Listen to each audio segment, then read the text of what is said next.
tándem Fran Montes, Silvia Casasola, auténticas máquinas de matar, auténticos killers del sonido, de la técnica. Ojalá todos los killers fueran como ellos, y no como los casos que contamos aquí, desde mi despacho, desde esta chimenea crepitante, donde el fuego a veces adopta extrañas formas. No me gusta mirar la chimenea. Me recuerda, me evoca situaciones terribles, situaciones por las que tuve que atravesar y que desde luego me dejaron una impronta de la que no me he podido librar ni siquiera hoy en día. Aquí estoy, con mi excelente cigarro de Virginia, disfrutando de una noche espléndida. Porque aunque haya refrescado, es mejor así. La noche debe ser fría. La noche debe estar dominada por la luz de la luna llena. Esas son las mejores noches. Esas son las que provocan recuerdos. Y en estos despachos tan victorianos, llenos de madera crujiente, de libros añejos, de chimeneas fastuosas, con encendidas brasas, esas brasas que nos gusta encontrar en la encina, por ejemplo. ¿Qué aroma deja la encina, verdad, cuando arde? Uno se retrata en el tiempo y es como si viajara a París, a Montmartre, a ese pequeño reducto de los artistas. Sí, los artistas se acercaban a Montmartre no por nada en especial. Además, el vino que se producía cerca de Montmartre era un vino muy pésimo, un vino ácido, nada bueno. Pero Montmartre era un sitio barato, era un sitio apetecible para estos artistas, estos impresionistas del siglo XIX. Encontraban allí unos apartamentos muy adecuados, de precios módicos, y eso hizo que Montmartre se convirtiera en el refugio de los impresionistas, en el refugio de los artistas. Pero amigos, desgraciadamente también se convirtió en el refugio de Jane Weber, aquella que pasó a la historia como la terrible estranguladora de niños.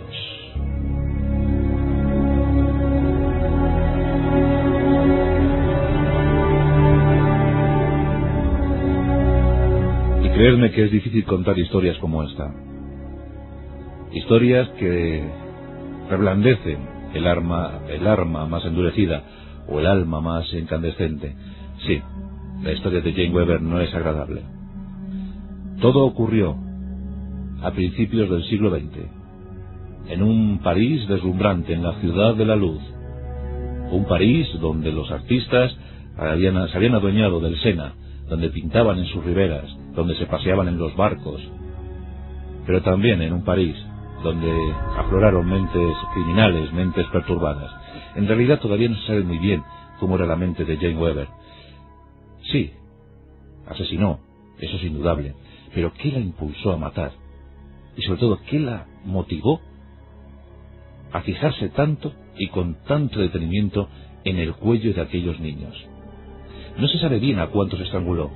Unos dicen 7, otros dicen 8, otros 9, algunos apuntan más, pero desde luego lo que ocurrió, además en una franja de tiempo muy estrecha, fue espeluznante. La sociedad parisina devoraba los periódicos.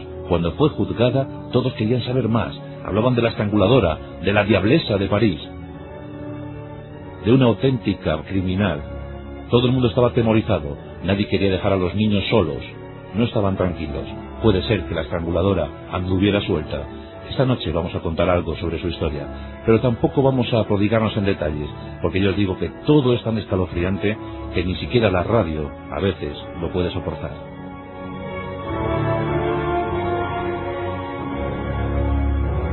Jane Weber era de extracción humilde, de extracción muy humilde. Nació en 1875 y pronto viajó a París. Allí encontró a Marcel Weber, del que tomó el apellido. Marcel era un hombre errático, casi vagabundo, un hombre alcoholizado, un hombre que malvivía, con alguna trampa por aquí, alguna historia negra por allá, y Jane no tuvo nada mejor a lo que agarrarse, y se casó con Marcel. La vida fue muy desgraciada para ambos. Encontraron refugio en Montmartre, como tantos, y allí estuvieron, y allí recibieron el luminoso siglo XX. La vida no era buena para Jane. Tuvo 3 hijos, pero desgraciadamente, y nunca se sabrá cómo murieron, 2 de ellos fallecieron muy pronto. Casi como bebés. Algunos dijeron que fue la meningitis, otros dijeron que fue una extraña forma de bronquitis. Eso sí, Nadie tuvo la menor duda sobre las marcas rojas que aparecieron en el cuello de los niños. 2 de sus hijos habían fallecido y ella estaba muy alterada, muy impresionada por lo que había ocurrido. ¿Acaso una floreciente esquizofrenia? ¿Acaso se había presentado el mal en todo su esplendor? ¿Acaso el mal se había adueñado de la parte buena de Jane? Lo cierto es que 2 de sus hijos habían fallecido. Solo quedaba vivo Marcel. ¿Pero cuánto tiempo más? Nos encontramos en marzo de 1905. Jane está a punto de cumplir 30 años. Enlutada por la muerte de sus niños. Sí, realmente lo estaba pasando muy mal. Su alma estaba atormentada. No sabemos si por un sentimiento ya de culpabilidad por lo que había realizado, aunque ya os digo que nunca se pudo demostrar. Eran sus hijos. ¿Qué madre puede desear el mal para sus hijos? Sus cuñados, sus cuñadas, quisieron consolarla. Y para paliar de alguna manera la pérdida de los bebés, sus cuñadas, desgraciadamente, ofrecieron a Jane la custodia de sus niños. Ofrecieron a Jane ser niñera de sus niños.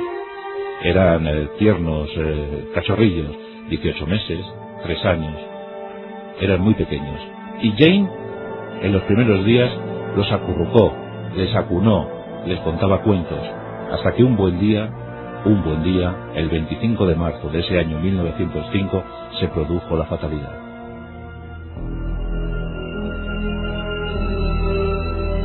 Mientras la cuñada de Jane salía a las compras cotidianas, Jane se quedó con uno de los pequeños. Tenía tan solo 18 meses. Cuando la cuñada regresó de las compras, se encontró con una escena horrible. Jane arrodillada en el suelo llorando, a punto casi del vómito. Y en la cuna, aquel niño, y las fatídicas marcas rojas en el cuello. La desgracia llegó una vez más a ese hogar. Era la tercera pérdida, el tercer niño que moría en esa familia. Y curiosamente, Jane había estado cerca de las 3 muertes, pero nadie sospechaba lo más mínimo. Los médicos no supieron acertar con el diagnóstico de muerte. Todos empezaron a intuir que era pues lo de siempre: la bronquitis, una enfermedad extraña, una meningitis, algo raro. El caso es que parecía que los niños habían muerto en medio de la asfixia, que habían muerto asfixiados. Así que la cuñada no desconfió de Jane. Todo parecía ser el fruto de la adversidad, y le confió la custodia de otro hijo, de 3 años. Días más tarde, la incauta madre volvió a toparse con la misma escena. El pequeñuelo moría en medio de estertores. Una vez más, las fatídicas marcas rojas. ¿Era una plaga? ¿Era una epidemia? ¿Qué era? Jane estaba absolutamente conmovida. No sabía, no entendía, no daba crédito a lo que estaba ocurriendo. Y posiblemente Jane lo único que contaba era su realidad, la propia realidad que ella vivía. A lo mejor ni siquiera era consciente de lo que provocaban los pequeños. A lo mejor un afán desmedido, un cariño, un amor desmedido por los pequeños la impulsaba a matar a esos niños. Un amor extremo de madre, extremo y contundente. El caso es que el cuarto niño en esa familia, en la familia Weber, moría.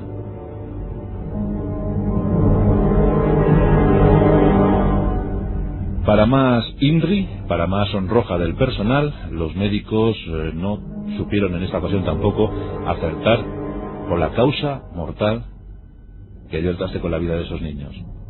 En medio de los funerales, en medio del enlutado general, Marcel, el hijo superviviente, también moría con los mismos signos. Era el tercer hijo que moría de Jane. Sus 3 hijos habían fallecido, 2 de sus sobrinos. ¿Qué más se podía esperar? Todos sabían que Jane tenía algo que ver con las muertes, pero nadie se atrevía a acusarla con el dedo. Era tan dulce, era tan amante, tan amorosa. ¿Quién podía sospechar, quién podía pensar que Jane matara a esos niños? El caso es que uno de los cuñados empezó ya a tener serias sospechas, sobre todo cuando murió el tercer sobrino. Jane se había quedado sin hijos y sin sobrinos. Todos los niños de la familia habían muerto, y todos con esas curiosas marcas rojas en el cuello. Estamos en el año de 1905. Yo creo que ya era tiempo para saber que era un estrangulamiento y que no lo era. Bueno, pues los médicos estaban desconcertados. Finalmente, uno de los cuñados acusó formalmente a Jane Weber. La acusó como la causante de la muerte de sus hijos y de sus sobrinos. La noticia corrió como la pólvora por París. En enero de 1906 fue juzgada. Pero una vez más, la ciencia se alió con Jane Weber. Un médico prestigioso, un psiquiatra prestigioso de la época, la defendió oficialmente ante los tribunales. Dijo que podía ser que Jane estuviera embrujada, que estuviera hechizada, pero que nunca ella pudiera haber matado a esos niños. Que era imposible pensar que Jane Weber hubiese matado a esos niños. ¿Cómo una madre tan amorosa, tan cándida, tan dulce iba a matar a sus propios hijos, a sus sobrinos? Los psiquiatras lo defendieron. Y Jane fue absuelta. Como se había hecho tremendamente popular, aunque en París no se la veía bien, un hombre, un señor, Monsieur Barbusac, la acogió en su casa y le ofreció el cargo de ama de llaves. Allí parecía que Jane se podía olvidar de todo, que iba a redimirse, que iba a estar tranquila, que iba a olvidar tanta fatalidad. Lo malo fue cuando el hijo de este señor, un hijo de 9 años, murió y con, no os lo vais a creer, con unas curiosas marcas rojas en el cuello. Una vez más dijeron que con meningitis, bronquitis, asma, bueno, usted sabe. Era el año de 1907. La séptima víctima para Jane Weber. Este hombre la despidió, la expulsó de su hogar. No había acusación formal contra ella, pero desde luego nadie podía soportar ya la presencia de Jane. Traía demasiado infortunio a la casa que visitaba, a la casa que frecuentaba. Otro hombre notable de la sociedad francesa se apiadó de Jane Weber. Y en este caso era nada más y nada menos que el director, pues una especie de protector del menor, una especie de director general de una asociación, de un departamento, un directorio para la protección del menor. Jane Weber fue acogida, fue instalada, fue contratada por un orfanato de niños pequeños de 3, 4, 5, 6 años, huérfanos. La tuvieron que despedir, sobre todo cuando la pillaron infraganti intentando estrangular a un niño de 6 años. Ya no había dudas, no había sospechas. Esta mujer estaba enloquecida, pero, una vez más, la suerte estuvo al lado de Jane. No hubo acusación formal. Todo el mundo es como si quisiera tapar el horror. Era demasiado terrible todo como para que esta mujer anduviera por el mundo estrangulando niños, pero nadie la quería parar. Nadie quería asumir que esa mujer estaba matando, o lo intentaba por lo menos. Jane entró en desgracia. Jane se tuvo que hacer prostituta. Jane deambulaba por las calles de París y se alojó en una pensión. Nos encontramos, recordemos, en el año de 1907. Después de haber ejercido el oficio más antiguo del mundo, Jane volvió a la pensión. Pero no estaba contenta, su vida no iba bien, estaba pesadumbrada por todo lo que había ocurrido, había perdido a sus hijos, a sus sobrinos, encima tenía mala fama, mala reputación, todos pensaban que era una criminal, incluso algunos clientes querían de ella algo más que sexo. Jane seguía siendo hermosa. Jane tenía 32 años. Y esa noche Jane llegó a la pensión. En la pensión, la patrona, la dueña de esas habitaciones. Una dueña que tenía un hijo. Esa noche llegó Jane. Entró en la habitación donde dormía el niño. Y sin pensarlo 2 veces, lo estranguló. Lo estranguló una y otra vez. Seguramente lo mató a la primera toma, pero siguió insistiendo. La patrona se despertó, encontró a su hijo moribundo, y Jane cubierta por la sangre, porque el niño había expulsado sangre, había vomitado sangre. Jane estaba aterrorizada, con el pelo revuelto, con las ropas cubiertas por la sangre. Ya no había ninguna duda, Jane estaba absolutamente loca, era una demente, era algo más que una asesina. Había vuelto a matar. Jane no fue condenada a la cárcel, no. ni siquiera fue juzgada. Se limitaron a recluirla en una institución mental, porque entendieron que era una auténtica enferma mental. En la institución psiquiátrica de Nueva Caledonia, allí fue recluida Jane Weber. Y allí pasó sus 2 últimos años, los últimos meses de vida, en una institución mental de principios del siglo XX. Os podéis figurar cómo era el ambiente, cómo era el panorama. Todo terminó en el año de 1909, y terminó de la forma más cruel y más trágica que os podéis figurar, porque Jane Weber murió víctima de sus propias armas. En una fría y gélida noche, Jane Weber no pudo soportarlo más. Se levantó en medio de convulsiones, expulsaba espuma por la boca. Estaba atemorizada, con la carne a flor de piel, con los sentimientos a flor de piel, y en un arrebato, en un instante máximo de locura, en un instante emocional indescriptible, con sus propias manos agarró su cuello. Durante minutos se estuvo estrangulando a sí misma. Al parecer, la agonía fue extrema, la agonía fue terrible, pero no cejó en el empeño. Lo siguió intentando hasta que finalmente lo consiguió. Jane Weber moría estrangulada por ella misma. Se suicidó de esa curiosa y cruel manera. La muerte que había dado a tantos niños se la dio a sí misma. Por eso es difícil pensar que Jane Weber fuera una asesina. Sí que es cierto que estaba muy mal, era una enferma mental, pero qué extraño comportamiento, qué extraño mecanismo operó en el cerebro de esta mujer. Y su final trágico yo creo que es muy significativo: morir de la misma manera que mataba. Ese fue el final, esa fue la vida de la estranguladora de niños de París, de Montmartre. Esa fue la historia de Jane